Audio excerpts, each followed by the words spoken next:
The real Jerry Jackson.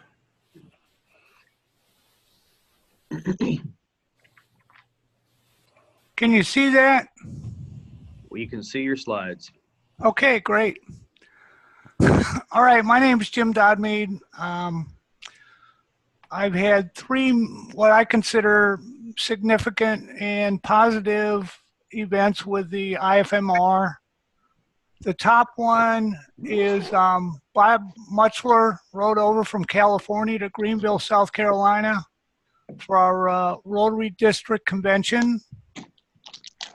And we took a group picture. It was a really nice event. He's a great guy. Yeah. Then in about 99, I went to South Africa with the IFMR. Hey, Jim. Yes, sir. You're sharing your screen that shows your PowerPoint, but not the slides. You don't see the slides? No, you're sharing the PowerPoint program, and we're seeing all the slides there, but you're not seeing the presentation. You're stuck on slide 3 right now. Yeah, go to upper left and hit from beginning. It was the beginning. I'm seeing the big slide, so. Ah. Yeah, you're sharing the other screen.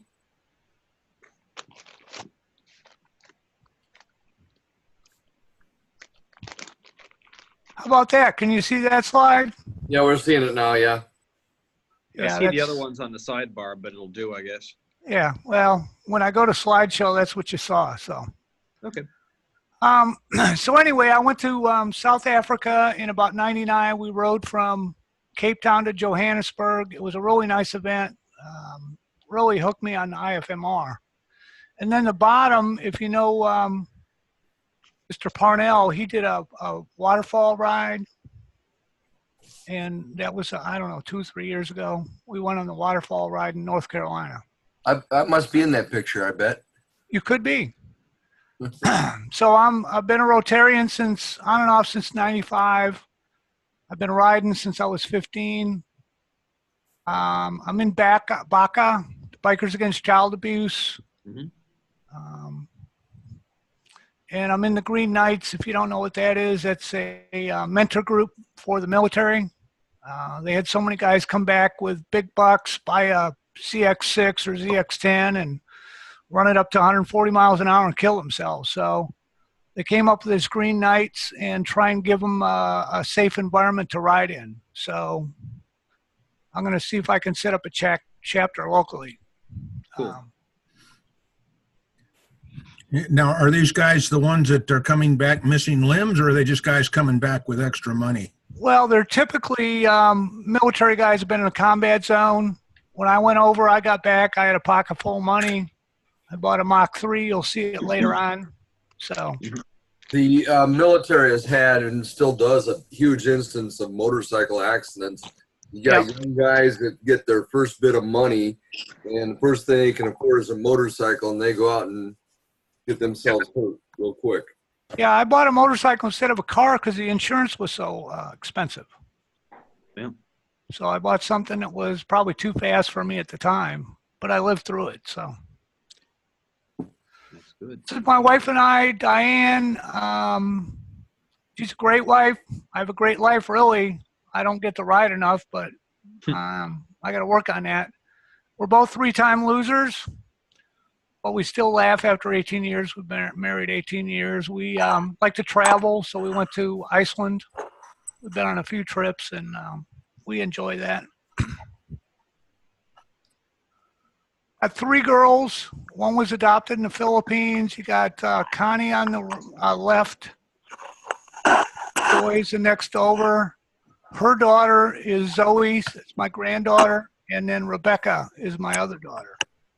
And last year we got Christmas sweaters. So that's going to be like the new tradition. But I'm very pleased with the kids. They've all done pretty well. They're all self-sufficient. So not a lot of maintenance there. We all hope for that. Yeah. So I started in the Rotary Club of Rockville. I was secretary, treasurer, president-elect, president, all that stuff. We used to do the Christmas in April. I was a house captain for 2 or 3 years. And then we did a race every year. It was the Rockville Twilight Rotary Run Fest. So we used to make about 35K a year on that. It's a lot of work, but it was a one-night event, and that was our fundraiser for the year. Then I was in the Rotary E-Club of the Carolinas. I was a public affairs chair. I did a friendship ride. That's when Bob Muchler came, tried to raise some money for polio. Mm-hmm. I also run a E-Club Joint Assembly. That's been advertised sometime in May, because that's fellowship month. So it hasn't been announced yet, but we should be doing a joint club assembly with some other clubs in the Caribbean and the Southeast. Are you still associated with the Rockville Club? No, I'm not. Okay. No, I've been out of the Rockville Club for a while. I travel too much now to really be affiliated with a terrestrial club, a land club. So that's why I got into the E-Club thing. I also run a quarterly meeting on the E-Club's President's Council. That's where the clubs of various E-Clubs get together and talk about issues and fundraisers and membership and retaining members, things like that. So that's kind of an interesting meeting. Linda's going to participate in that when she can. So we'll see how that goes. I'm helping Linda with programs this year. And if anybody has any motorcycle related URLs, web page addresses that they would like to publish, we're going to set up a link or a list on a web page that's going to have different motorcycle related URLs. We probably got about 20, 25 now, but I don't think she's had time to publish that. So.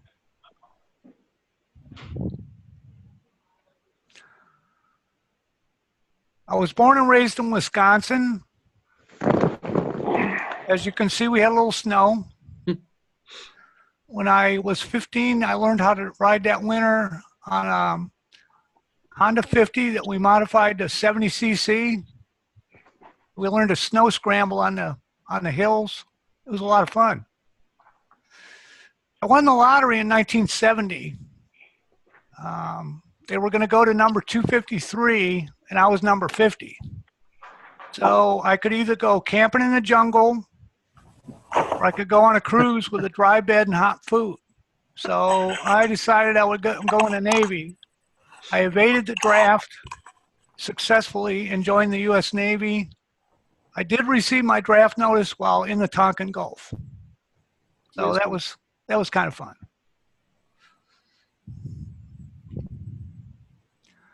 My first ship was the USS Derritt.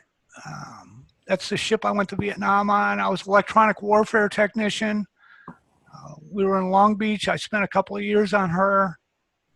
I had to go back to school after that because they needed me in the war. So they pulled me out of school and sent me over there so I could haul bullets all night. And it was a pretty good ship. I was 18, 19, something like that. So got back with a pocket full of money. Bought the second fastest production bike at the time. And I went to school and I transferred to Charleston, South Carolina from San Francisco. So I rode from San Francisco to Charleston on the bike in December 1973. It rained most of the way. And I don't know if you were riding back then, but they didn't have rain gear back then. So I made rain gear before I left, and I forgot to leave out the flap behind the zipper. So every day I was soaked right down the front. On my way through Mississippi, I got stopped by the police because I was riding a bike from California. They thought I was running drugs. So I had to unpack everything and show them my military orders. And the parting comment from the police officer was, "You don't want to come through here again." Yeah, I beg your pardon, Jim. We're getting a lot of feedback, at least I am. Could y'all put your mics on mute, please? I'm just going to mute everybody. Thanks.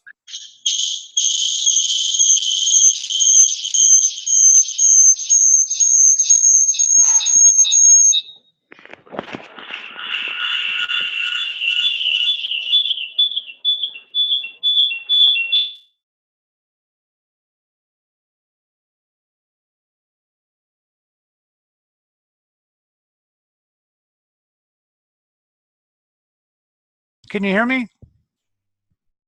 Okay. All right. So anyway, I had multiple near-death experiences on that motorcycle. I was 18, 19, riding a very powerful motorcycle. So I was lucky I survived it. Thinking back, it wasn't a particularly good handling bike, but I got through it. I reported to the USS Bowen in Charleston. I served 4 years on her as an electronics warfare technician and leading electronic technician for 4 years.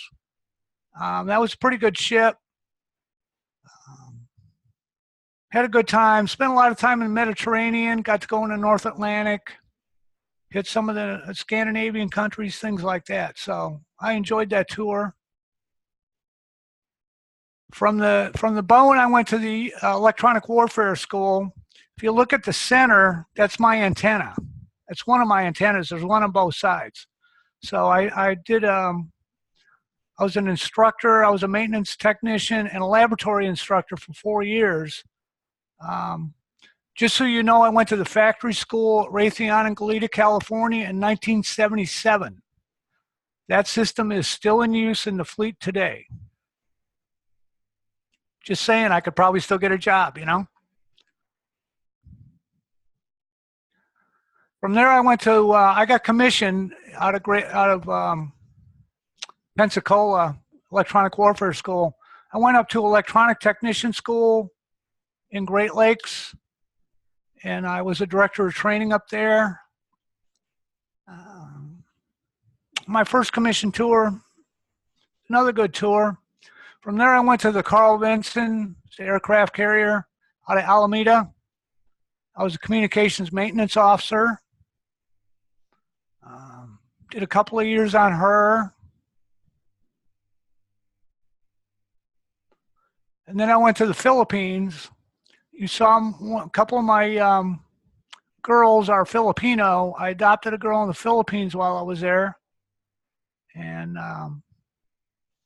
served 3 years on the Starrett as an electronic material officer, the electronic warfare officer, and the Navy tactical data system officer. It's basically all the computers and radars and navigation, stuff like that. That was an interesting tour. That was the first time I'd really lived overseas.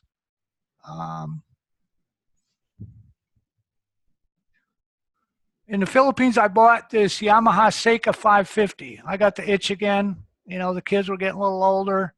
I used to commute about 20 miles through the Philippines.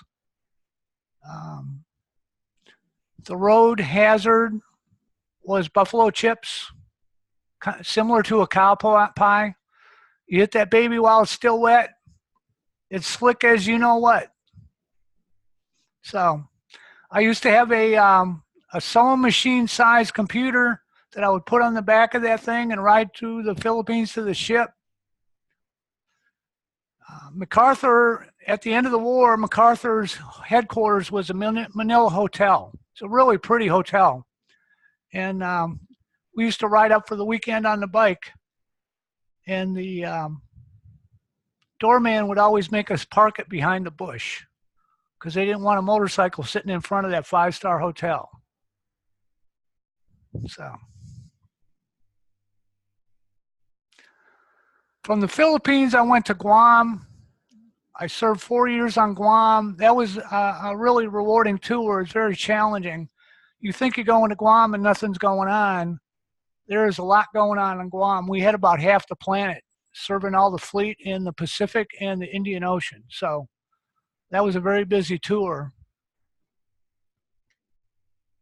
And I bought a ZX-10. I don't know if you've been on one of those, but it goes 0 to 60 in 2 feet. scared the crap out of me. As soon as you crank it, the whole roadside turns into a blur. I just, yeah, it was too much. My boss used to ask me why I needed a bike that went 175 miles an hour. So I ended up getting rid of it. I'll show you later on what I replaced it with. From Guam, I went to the Naval Computer and Telecommunications Command in Washington, D.C. The reason I stayed so long in Guam was I was trying to avoid a tour in D.C. I never wanted to go to D.C. After my 2-year tour, I called him up and said, I'm ready to go somewhere else. He says, you can go to D.C. I said, nah. He said, well, you can stay there. I said, okay. So the next year I called him up and I said, I'm ready to go somewhere else. He says, you can go to D.C. I said, nah. He says, you can stay there. I said, okay, I'll do that. On the 4th year, I called him up and said, I want to get out of here. He says, you can go to D.C. I said, okay, I'm going. I'm ready. So I spent a couple of years, I spent 3 years at the Computer and Telecommunications Command. When my girls were all in high school, I was going to end up going to an aircraft carrier. I didn't want to go back to sea while the girls were in high school, trying to rip them out of school and all that stuff. So I ended up retiring from the Navy at that point. Probably just as well.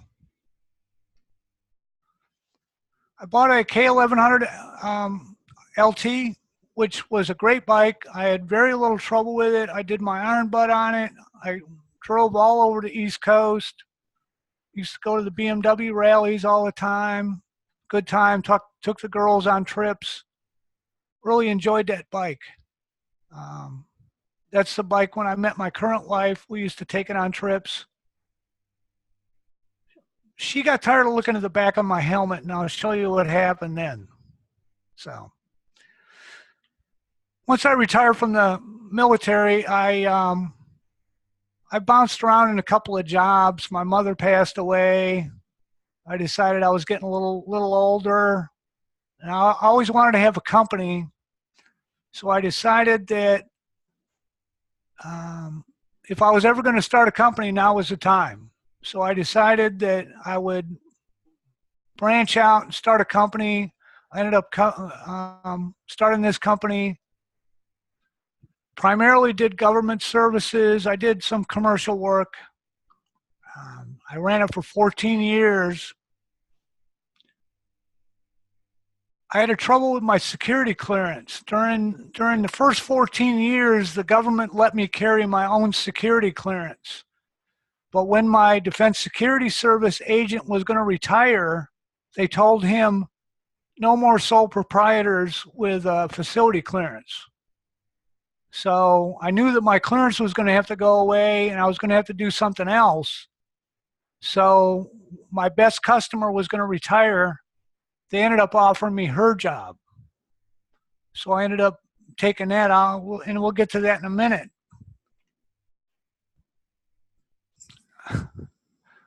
Right after my my current wife and I started living together, I had already planned this South African friendship ride. So I was telling her it was a trip of a lifetime. And you can bet I'm still hearing that, okay? That was my first major event. We flew over, we rented mostly BMWs. There was a couple of Harleys, and the locals were riding various bikes. In each town, we stayed with a Rotarian. They arranged for each of the riders to stay with a different Rotarian. David Briggs coordinated the whole thing. And he's now the district governor. I guess he's previous district governor now, but he's a great guy. We had a good time. Really an interesting trip. It was a trip of a lifetime, but every time I want to take a trip, well, you already had your trip of a lifetime. You know how that goes, right? So I bought this. You listen to that? Well, no, I'm going to Australia next year, so. I'm getting curtailed lately. Yeah. So I bought this CRX 1100. That was a great bike. I wish I still had it. my wife decided that she got tired of looking at the back of my helmet. So now it's time to get a sidecar. So I bought a Velric sidecar and put it on. You know, they have kind of universal mounts. And this thing, I don't know, 110, 115 horsepower. And it was always loose. It was always moving around. I couldn't tighten it enough. So I took it off, sold the sidecar. I ended up selling the bike. I wish I hadn't. But if you ever have a bike and you can get a Muzzy muffler for it, get it. That's a great muffler. I love the sound of that thing. So I went to the Nuclear Regulatory Commission. I got hired on as a government person when my customer retired. I did that for a couple of years. I planned on being home once a month because we still lived in South Carolina. When I was a contractor, the government paid for me to go up to DC every week, and they would pay my lodging and, you know, all that stuff. But once I was a government guy, I was on my own. So when I went home, I was only getting home every couple of months. After a couple of years, I got tired of that. So I started looking around. But one of the things I did too is get into a professionally built sidecar rig. This is a BMW K1200 LT with a Motivation Formula 2 sidecar. This has a unique feature. You see that whole front end tips up, and it has like a vacuum. It just sucks water in it when it rains. So that thing's always full of water. So, I mean, it was a nice enough rig. I blew the clutch because I'm used to riding sports bikes, you know, and I got to taper that down. But I had that for a couple of years, and I got my certification to teach sidecar riding. Sidecar is a little different than a motorcycle. When you accelerate on a sidecar, it pulls right. You got all that weight over there. It's pulling the bike right. When you brake, it's pulling the bike left. Another thing that happens is when you turn right hard, the sidecar can come up. And that actually causes some significant problems with people entering a freeway. If that sidecar goes up, they tend to turn left and shoot out into traffic. And you know what happens next. So I had that rig for, I don't know, 2-3 years. I see it for sale every once in a while. I mean, it was all okay rig. It was just kind of big. It was kind of heavy. So I wanted something a little sportier. So I bought this. I literally went everywhere in the country for a year and looked at every high performance sidecar rig available. And I ended up with this Bandit GS F1200S with a Bandito sidecar. Really a nice sidecar. It's a lot of fun. It's pretty quick. I put pipes on it. I've jetted it. It's probably running about 120 horsepower. The whole thing weighs about 700 pounds. Nice bike. That's an ultra wide front wheel there. Yes, it is. It has all car tires on it. Oh my goodness.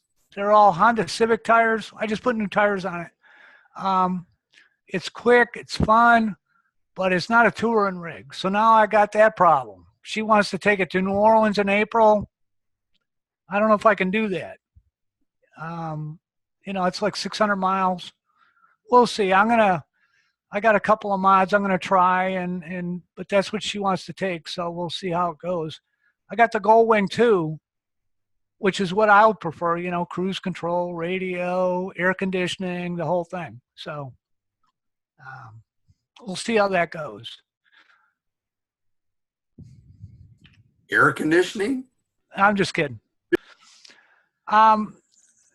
As I said, I got tired of being in DC all the time. So I started looking around for work, and I ended up getting hired by the Space and Naval Warfare Systems Center Atlantic. That's the Navy Engineering Center on the East Coast for communications systems. So I work about 90 miles away So I usually go on Tuesday and come home on Thursday. Some weeks I come home earlier. I have a place I stay over there. It's pretty nice. But I'm doing cybersecurity and forensics, digital forensics, more cybersecurity. That's where the work is. There's like a 300,000 person shortfall in cybersecurity now, and so that's mostly what I'm doing. There's my gold wing. 2006 is the only year they made a gold wing, and I just happen to have one of those. I like the bike. I'm tempted by the new one. I haven't bit yet. I'm going to ride up and I'm going to go to John's event up in Ohio, and on the way back, I'm going to stop by the Motorcycle Sport Touring Association event in Virginia, and they're supposed to have gold wings, the new gold wing there for rides, test rides. So I'm planning on stopping by, maybe getting a test ride, seeing if I can write a check for, $15,000 or something, whatever it costs. We'll see. I can't get too excited about it though. That's a lot of money. And this is a nice bike, so.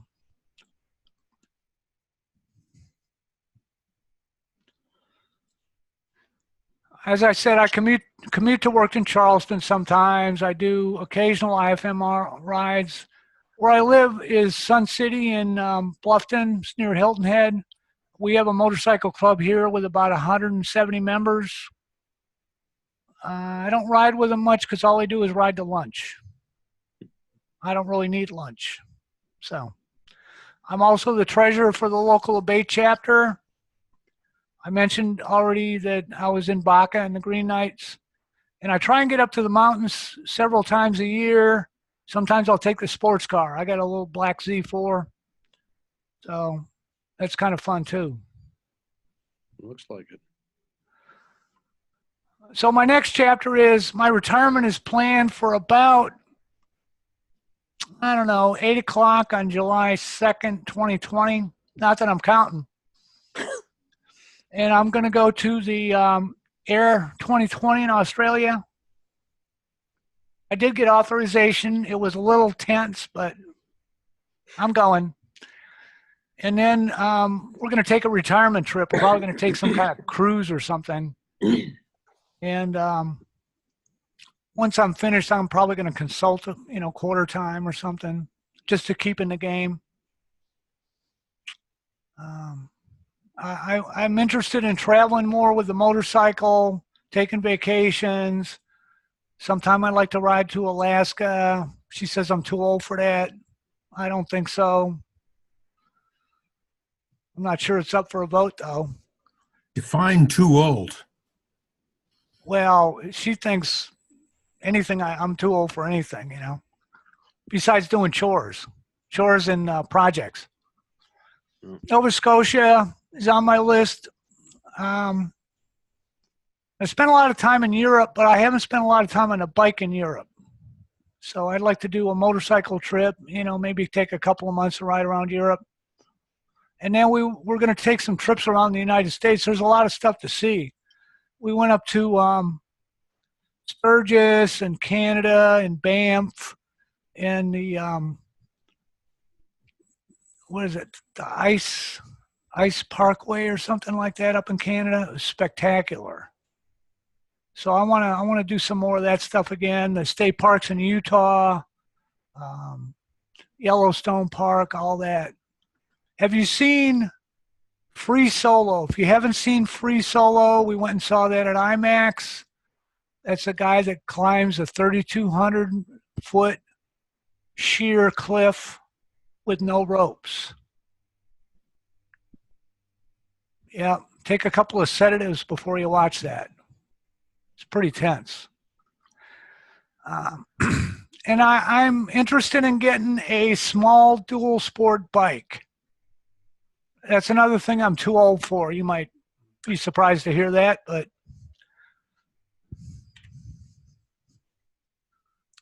so that's me. Any questions? Bike? A what? A trials bike, Jim? Oh, trials bike. Yeah, that looks like fun. I've seen some of those guys do that stuff. Impressive. I'm not sure I have the mechanical skills for that. Yeah. I went to a BMW rally and they had a slow race. I don't know if you've seen a slow race where they ride as slow as they can and the last one to get to the line. So this guy on the trials bike was in it. He took off and shot to the finish line and just balanced there till everybody else finished. It was funny.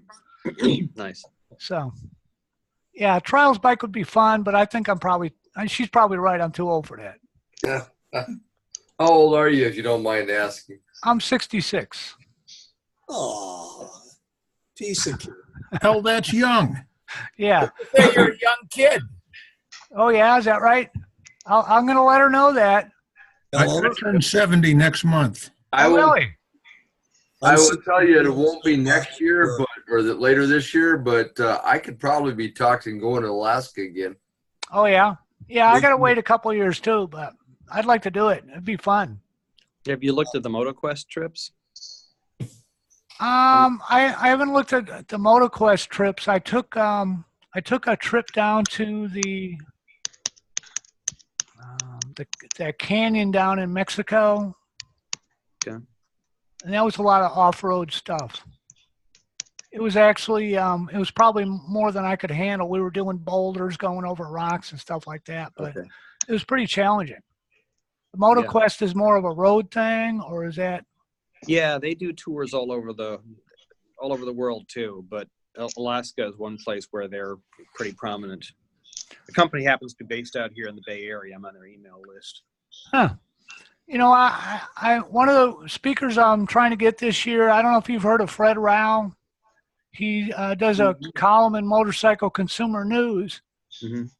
and he endorses a tour group in New Zealand. That'd be fun. It would be fun, but it's like 11 or 12 days, and it costs $11,000. You know, yeah, it's kind of pricey. Count me in. I'll go to New Zealand. Yeah, I think New Zealand would be fun, but that's a lot of money. By the way, if you can get a new Goldwing for $15,000, you'd rather buy 10 of them. You'll make money. No, I figured my gold wing and a check. You know, I'd be able to get 10 out of that thing. I figure if I get one, it's going to be in the upper or the low 30,000 for if I get one. What are you going to get, a DCT? Yeah, I'm going to do the DCT if I ever do it. I've ridden that, and you can't outshift it. It's an amazing ride. Huh. It's an absolute amazing ride. I was shocked how much I liked it. I really was. I used a DCT Africa went out in Tennessee. You deserve to try it.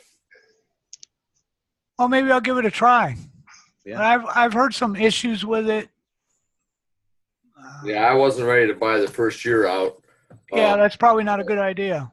Yeah, my Goldwing is the first year for the that version is the 2001 is what I'm riding, and I tell you, I wouldn't buy a new one. It's the first year out, but that's just me. But I've ridden that DCT, and I am absolutely surprised the response you get with that thing. It's worth a ride. It's worth trying it and see what you think. You'll be surprised. You'll be shocked. I think I'm also trying to get, this guy's supposed to talk. Can you see that? Kind of. And let me, See what, that dog? no. You got to share a different screen if you're going to try to share something. That's a good looking dog, by the way. Well, I don't want to share. Can you see that? That's backwards, isn't it? I can't. It's good. It's not backwards, but you can't really see it. It's the Like art art riding riding smooth. Yeah. Oh, there And you go. that's Jim Ford. I knew him from DC, and he's going to talk to us, I think, next month. Oh, nice. But he does tours. Nice guy.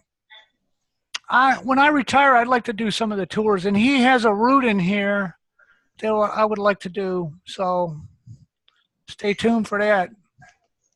Got a tour up in West Virginia. It looks like fun. Does anybody have both a touring bike and a dual sport? Not yet. Dual Rob, you do?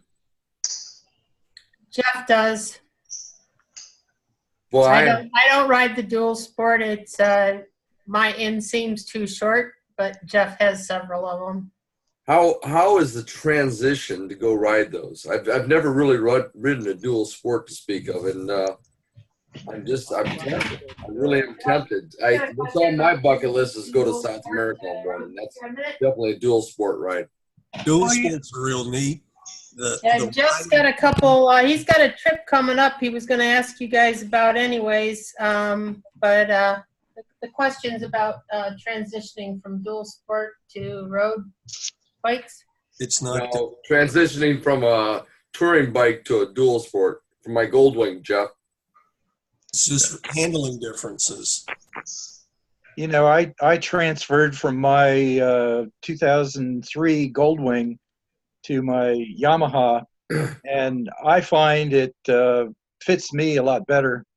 Just the upright riding position and the comfort of the ability to shed some of the weight. I ride a lot of miles. I mean, like I said, I didn't think nothing of taking off and going to Alaska on mine. So how do you feel about your dual sport? Same thing? It depends on what type of roads you're on. I mean, if you're riding, let's say 50, 60 miles an hour, it's fine. If you get up on the freeways and you're trying to do 75 and 80, you need to stick with a Goldwing. Well, unless you're on a GS. I differ. Jeff's got a BMW. Why don't you tell him about that one? Yeah, I've got a BMW and a KTM both, and they're just the biggest thing is the kind of roads you ride. You're going to ride, you know, with we have Harleys, but that road riding is just a lot different than we ride off road a lot of times, and so that's what's drastically different. It's just a different style of riding. The challenge with the dual sport bikes, so they're kind of tall, so you got to be used to that, and I don't know, it's dusty and dirty and all that kind of stuff. So. I have it in mind to ride to the southern tip of South America someday. Well, you can do it. Definitely a dual sport ride. That would be cool. That would be cool. So, The dual what kind of transition time do you need to do something like that to get comfortable with it? I take the cover off of one bike and put my helmet on. Yeah. I don't know. It's right about transition. It's just, you know, it's just different bikes. It's just different riding. Yeah, the gear's different too. I mean, he completely switches up the gear. He completely switches up the bracing on his back and the bracing on his shoulders. There's not a whole lot of difference. I rode my 1200 GS from Charleston to Newfoundland, and I was gone 3 weeks. And it's great on the interstate. It's great on the back roads, through the mud, cross mountains. I find it more comfortable than a sport tour bike. Yeah, I have a GS 800, and because I like to ride off road a little bit more, you know, back roads, dirt roads, that sort of stuff, as opposed to a 1200. Yeah, but yeah, I mean, they handle really well. They're certainly lighter than a Goldwing, that kind of stuff. So, you know, it's a little bit easier from that standpoint. Not as plush, obviously. You know, communications or stereo systems and all that kind of stuff. You got to have it, you know, basically helmet headsets and that and what have you. So. And I don't look as good on the back. Well, there's some schools you can take too for especially for the BMWs, or if you want to go to Atlanta, Honda has a off-road class. So I want to do that before you head for South America. Mickey, you look good in that sidecar with that little dog, right? Yeah, that's right. So if anybody has any interest, so we're doing, I got a group of guys that we're riding with. There's 5 of us or 6 of us right now. We're doing the Arizona Backcountry Discovery Route. It's called the AZBDR. It's about 800 miles. And what you can do simply is you can rent a bike, and they have all kinds of bikes you rent. You rent a bike, and all the routes are GPS. They do a great job. We did one Mid-Atlantic last year, and that'd be a really good introduction without making a huge investment and that type of thing, and just see if that's something that you have an interest in. What's the company? It's actually a kind of a nonprofit group. It's called BDR, Backroad Discovery Routes. And they have about 10 routes GPS. Most of them are in the western states. The Mid-Atlantic was the first Eastern ride that they had. But we did that last year, and it was a blast. They had a really cool place to just stay at, these bed and breakfasts and stuff, and the routes are really well laid out. Probably, I don't know, 60% off-road, maybe 40% pavement. I think the Arizona ride is mostly dirt. The Colorado ride, my son and I did Idaho a few years ago, and that's really cool if you like that stuff. But some of the guys I ride with, I try not, I don't, but they dump their, they get used to dumping their bikes once in a while. I pick them up. The guy has a 1200, and picking up a 1200 is like, it's like man's work, You don't want to do that very often. I like that Africa. Well balanced, nice 1200 in that category. It's all about technique. Yeah. Oh yeah. On road is counterbalancing. Off road is on road is counter steering. Off road is counterbalancing. Mm-hmm. That's the one thing you have to remember. Well, you do a lot of standing off-road too. Well, that's only to lower the center of gravity. Right. So the center of gravity gets around your foot pegs, and it's easier to bike off-road. Yeah.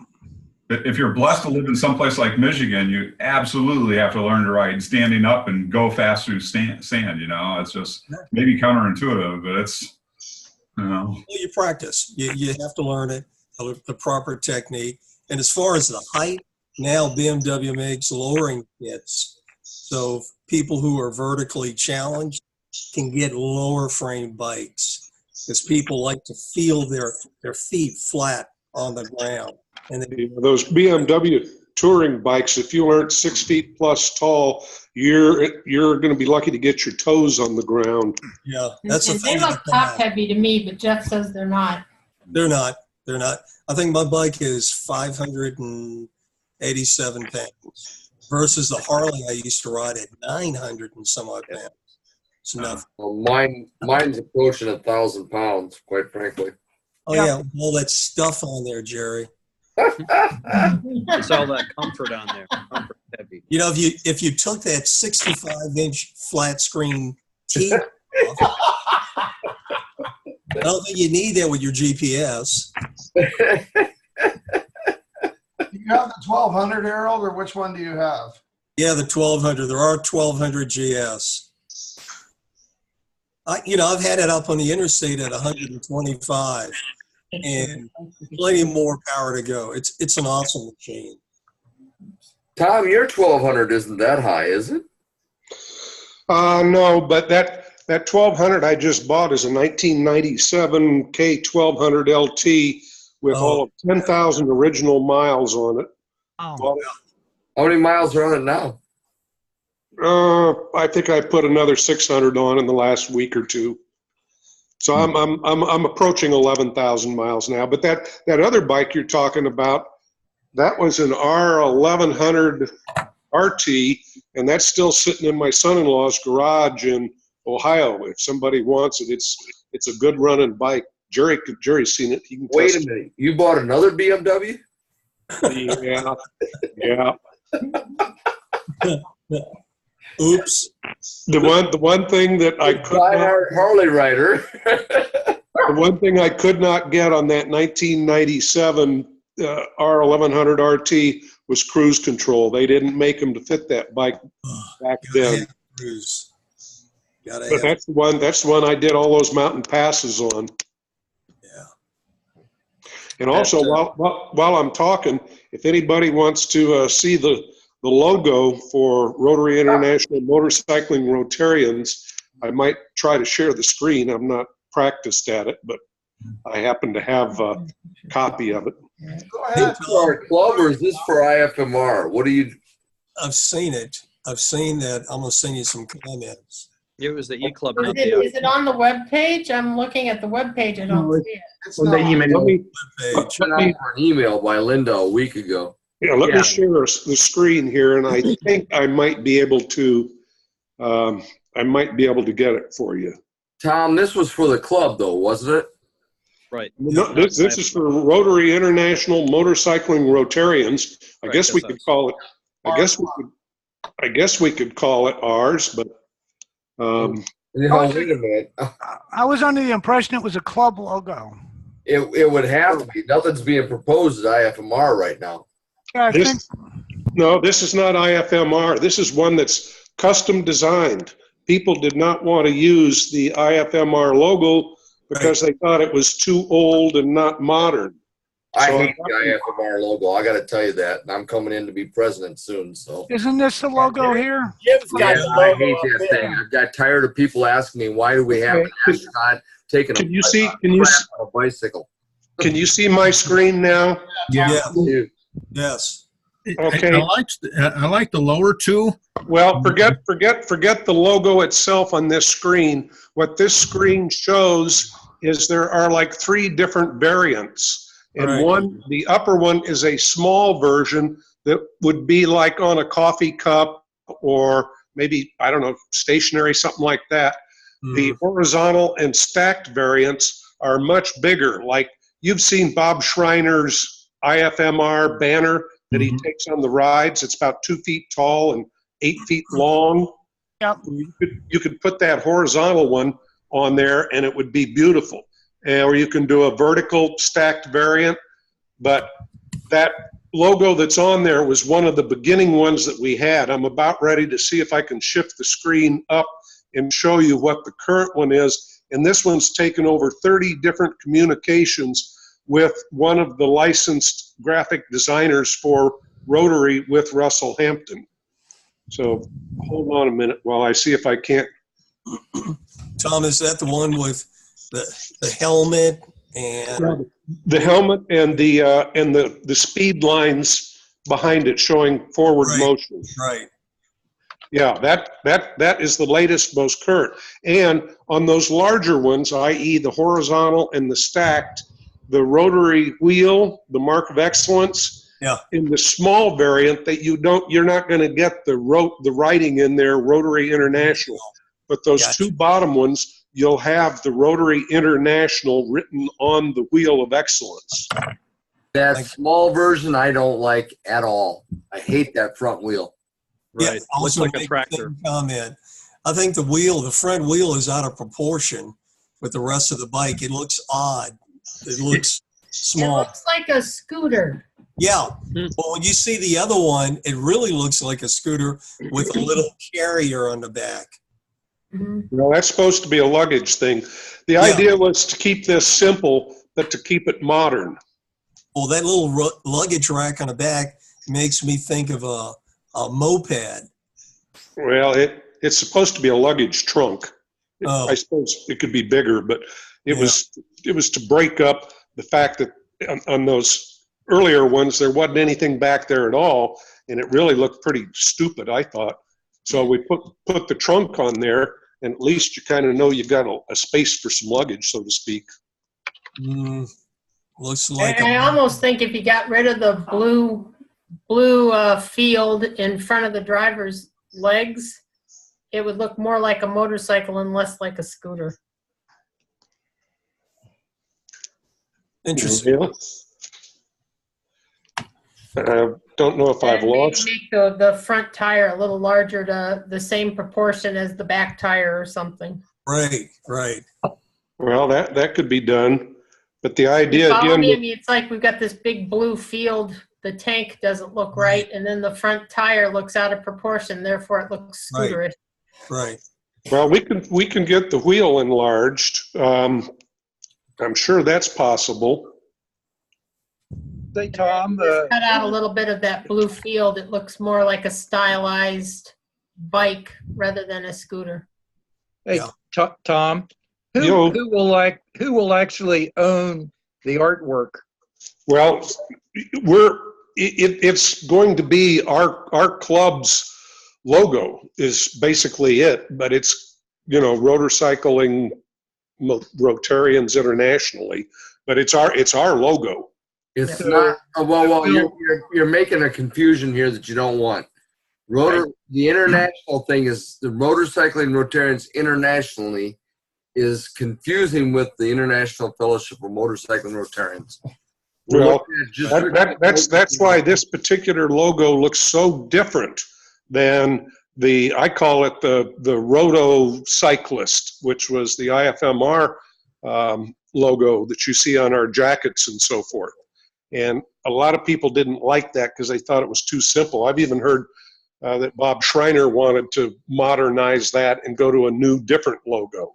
Actually, Bob's fighting to keep us with it, and I'm pushing to get it otherwise. Well, I was thinking I didn't have any problems with it. I kind of grew accustomed to it.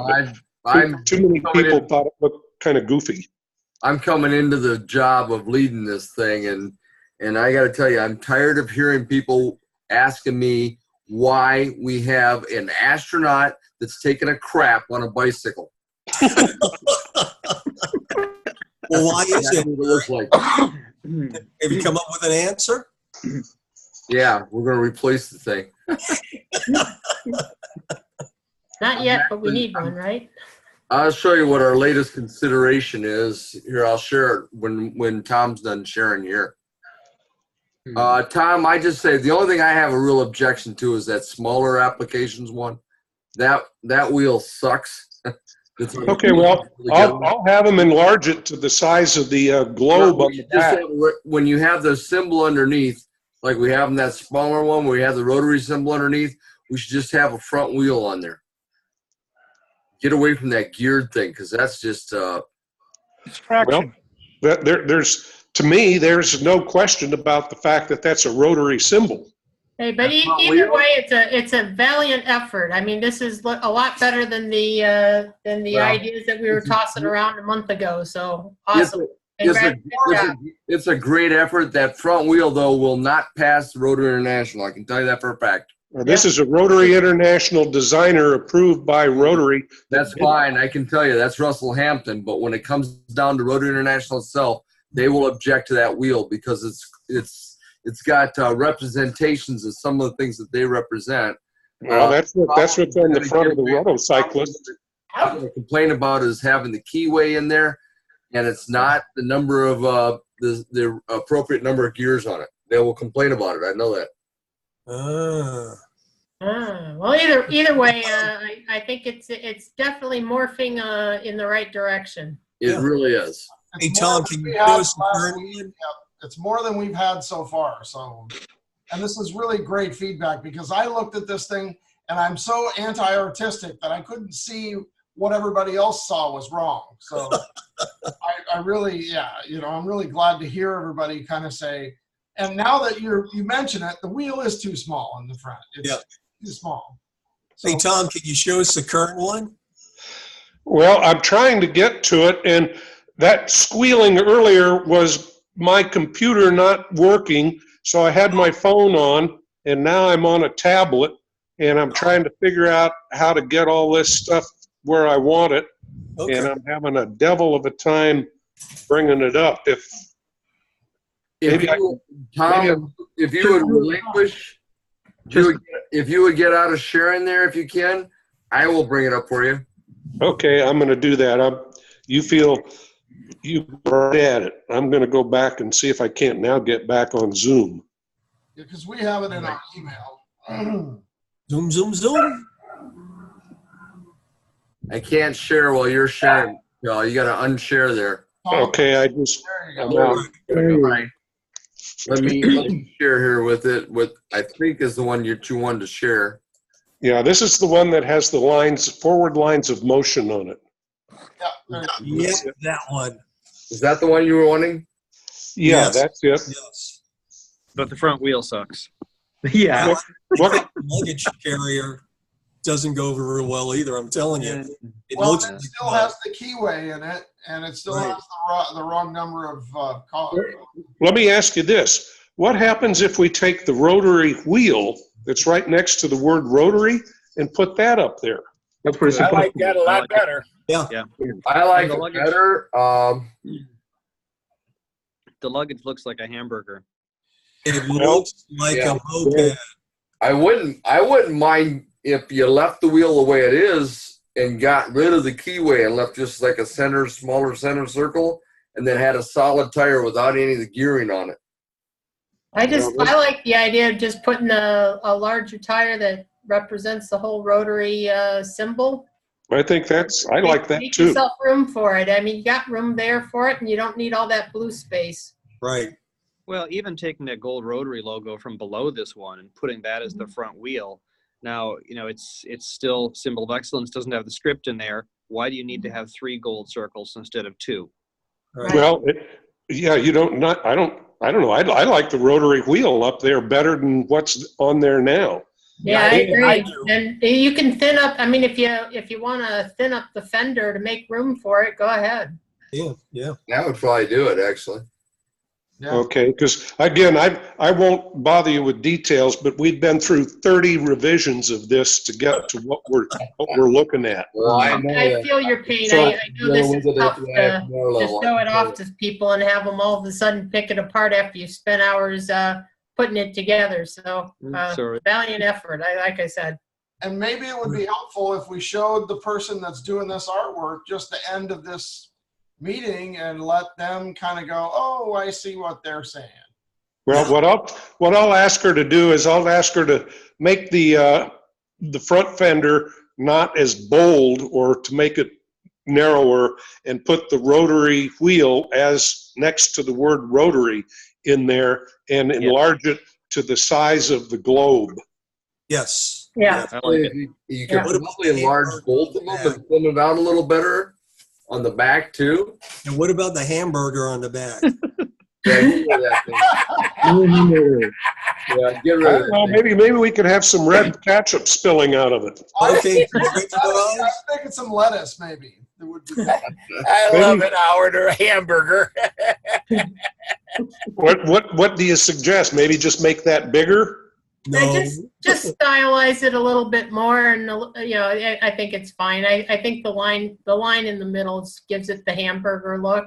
Yeah, If you give it more of a rack rather than I a pie, recommend you're do okay. away with it. Get rid of the hamburger. Yeah, put a rack on the back instead of a hamburger, and you probably got it. Yeah. Well, okay, that's not going to show much depth, but I mean, without it, you still realize it's a motorcycle. With it, what about making the luggage trunk just a tad bigger and putting a gold band in there instead of white?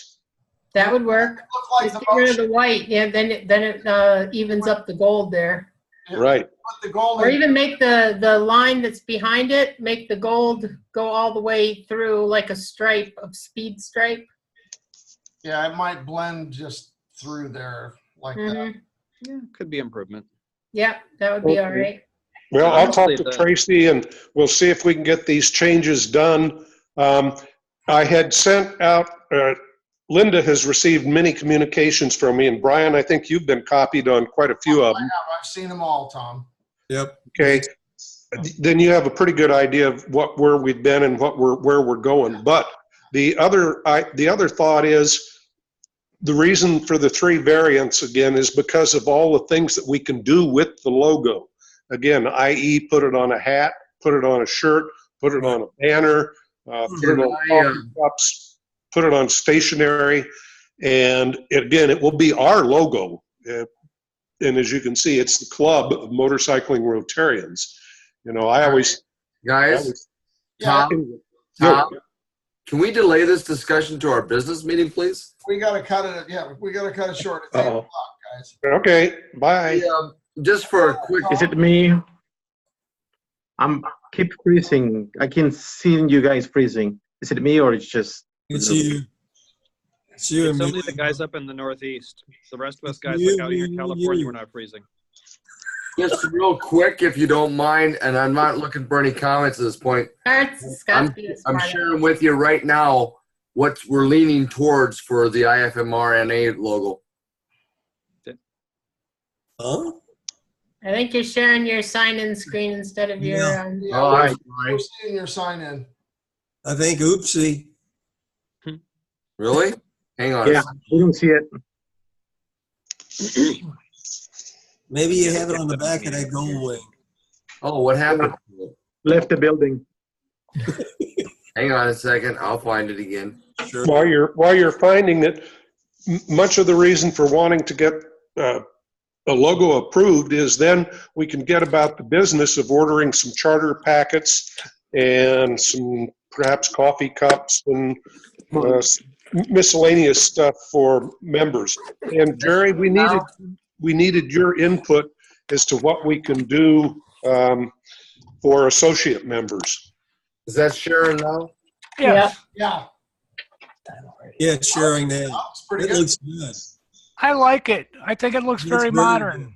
Yeah. Very progressive.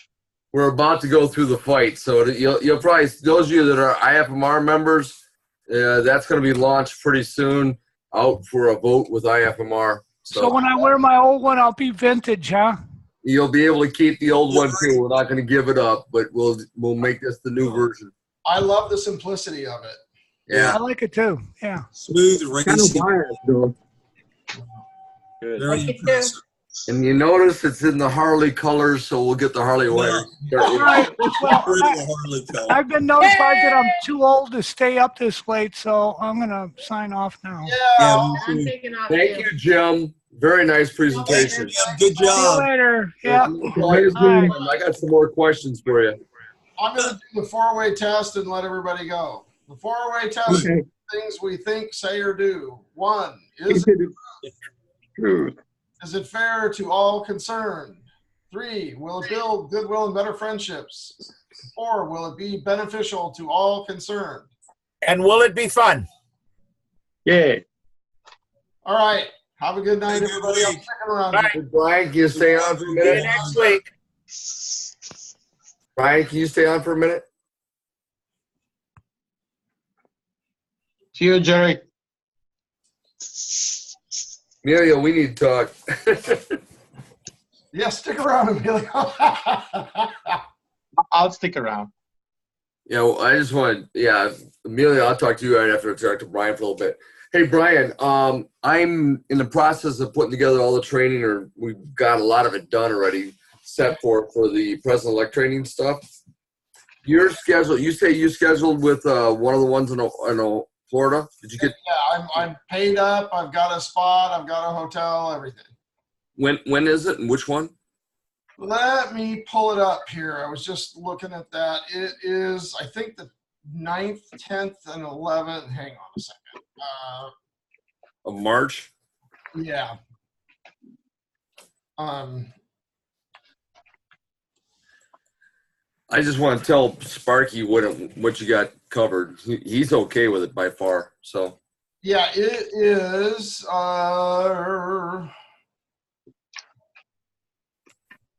March 7th through 9th. Great. Yeah. And that's, where's that at? It's in Orlando. Orlando? Great. And the, they just, for people that were from out of the area, they just had a sign up form that you could download and fill it out and just send it to them. Yeah, be sure you turn in an expense report to the Oh, club. yeah, I've got it on my credit card. It's all good. They sent me. All right. They sent me a receipt and the whole thing. Yeah, I know you were reluctant to charge back to the club, but please don't do that. That's my opinion anyway. I mean, you can do what you want, but that's my opinion because No, I'll submit it. I'll submit it. we just don't want anybody to hesitate from being president for that reason by any means. What is it Rotary Florida Pets? Is that the one? Yeah, because it's all Florida. There's no Rotary Florida Pets. That's the one. That's awesome. That's awesome. Okay, we have a pre-pet set up where we're doing some things as well. I want to broadcast one of those live so that you have the opportunity to come in on Zoom and be part of that. It's for Okay. 2 hours on one of the nights. Okay. I don't know if you saw the dates. I didn't. Honestly, it's been really pretty crazy here. I wanted to respond to that magazine thing, but I just haven't had the time. Yeah. I think he's getting enough from me and a few others. I think he's primarily on that magazine. He wants to get one of the female members' perspective. And I think he's going to talk to Amanda. But I'm not sure how much more he's going to want from that because he's got to get done yet this week on it. Let me go to our district website calendar and I can tell you real quick the dates. And here we go. It's February 8th.